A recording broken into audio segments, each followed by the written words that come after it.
Beetlejuice Beetlejuice is being enjoyed by 90% of the people who watched it. But that hasn't stopped some people from creating problems with the film that do not exist. Let's discuss. I watch so you don't have to. All I'm offering is the truth, nothing more. Approaching the film as a female, not just a female critic, but a female viewer. And at first I resented the movie for putting me in this position. I was like, man, couldn't this just be a fun movie? Why do you have to throw this curveball that I have to deal with? As I already stated in my review, I enjoyed Beetlejuice 2 overall, but there are criticisms with the film to be had, including issues with the jumbled or convoluted story at times, or how some of the acting comes off as a bit too over the top and campy for my liking. But what really grinds my gears is when certain critics, certain reviewers, go out of their way to try to portray a film as something that it is not. Stop it! Or at the very least, overanalyzing it to the point that they actually end up missing the point. And this to me is exactly what one Grace Randolph did in her Beetlejuice Beetlejuice review. Now, if you can get past her skull-piercing voice long enough to actually listen to what she has to say, she does make valid points throughout the course of the video. She even claims to have enjoyed the film overall, even with some of her questionable gripes. But the basic premise of a good chunk of her analysis focuses on the idea that Beetlejuice Beetlejuice, at its core, is about men abusing women, both physically and emotionally, and how that was difficult for her to watch. S-O-F capital T, soft, huh? She goes on to say that the film does not commit to the idea, so therefore it does not truly address these issues in the way that she wanted. I don't know who needs to hear this, but I'll say it here now, just in case it's not clear to some of you. Beetlejuice is not a hero. He is a villain. His job, quite literally, is to harass people. He is the afterlife's leading bioexorcist after all. Sure, a lot of his torment is directed toward Lydia, especially in this new film. And the movie does suggest that he's been haunting her for 30 plus years, but that seems pretty on brand based on what we know about the character. The character of Beetlejuice was created in a less politically correct time. Thus, it's not uncommon to see him objectifying women or quote-unquote preying on Lydia. That makes sense. I highly doubt that most of the people who watch this film put this much thought into this aspect of the movie. At least not to the point that it traumatizes them or completely ruins the film for them overall. Yes, it is weird that he uses an underage Lydia in the original film to achieve his goal by marrying her. It's supposed to be weird. That's his character.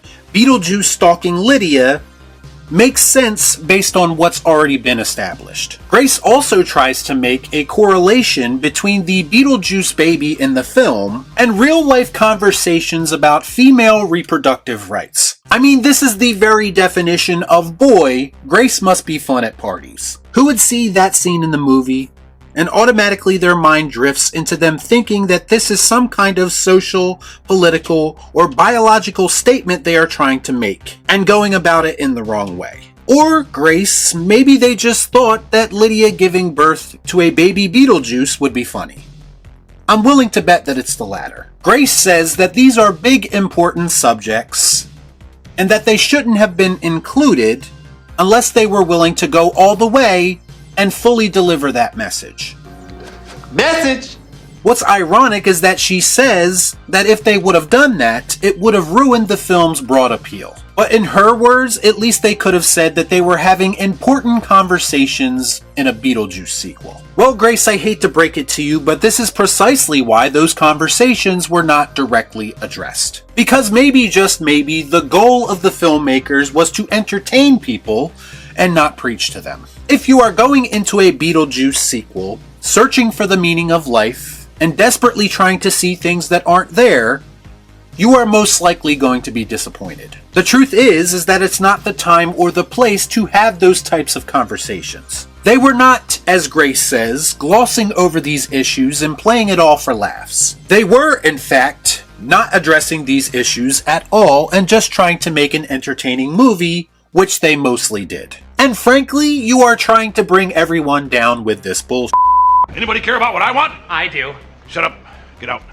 I'm all for people analyzing movies, theorizing about movies, and coming to their own conclusions. And you know what? Maybe it does address some of those issues you're talking about in a more roundabout way. But I assure you, addressing them in a more direct way would not have produced the same results. She asks why the film doesn't condemn Beetlejuice actions more definitively. And quite simply, the answer is because it doesn't need to. Most normal people do not need to be told that something is bad in order for them to understand that it's bad. Believe it or not, most people do not go to a Beetlejuice movie looking for overt lessons in morality. They are going to have a good time and spend some time with some characters that they know and love. I don't know if I've ever seen a more blatant misunderstanding of what a movie is actually supposed to be. I don't get it. I know that I said that I saw it as a kid and I used to watch it on repeat. I wouldn't necessarily call the original Beetlejuice good, wholesome, family fun. So why would anyone go into the sequel expecting it to be wholesome? Beetlejuice is a crude, obnoxious, womanizing demon with selfish intentions, and you know what? That's exactly what people love about him. And it doesn't mean that he's a hero, it just means that audiences accept him for the way that he was originally written. And just because everyone is a little bit more sensitive now doesn't mean that Tim Burton and company are obligated to change the character to appease you. This is why I said in my review that it was refreshing to see them keep this character consistent. Because in a lesser modern movie, they probably would have lectured the audience about how Beetlejuice is problematic. But instead, they chose to not insult the audience's intelligence. They trusted everyone to be able to separate fiction and reality. But unfortunately, I guess Grace is not the target audience because she seems incapable of doing that. You bunch of losers!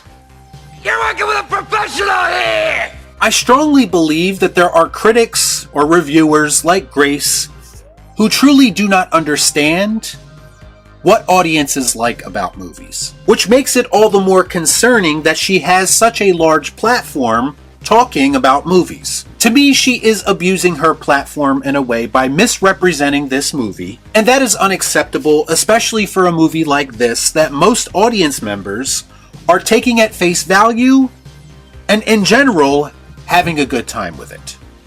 Y'all be cool. Right on.